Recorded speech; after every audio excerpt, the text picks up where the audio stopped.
Hey Vision Chasers, this is Dr. Bird here, continuing a series based on my book, Keys to Being a Successful High School Student. This book, if you want to purchase your copy, there's a link in the description section of this video.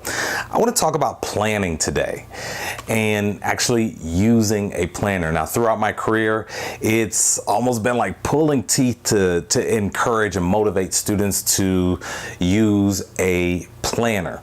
Your teachers aren't getting together and coming up with a convenient plan so that they don't overwhelm you with homework. Your English teacher isn't talking to your math teacher and saying, hey, don't give homework on Tuesday because I want to give homework on Tuesday. That's not the way it works. So it's very, very important for you to be organized and keep a planner.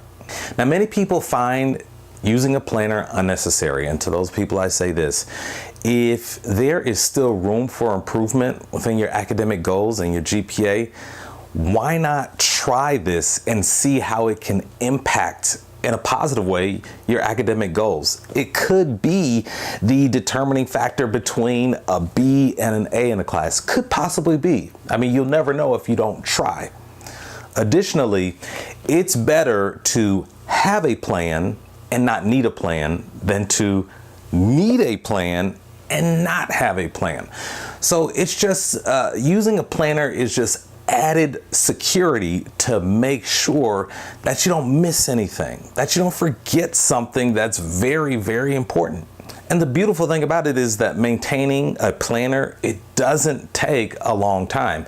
And if it doesn't make a huge difference, you're not losing out on anything. You're just sacrificing just a few minutes a week to maintain a planner. So it really, really isn't a big deal. So I want you to think about that.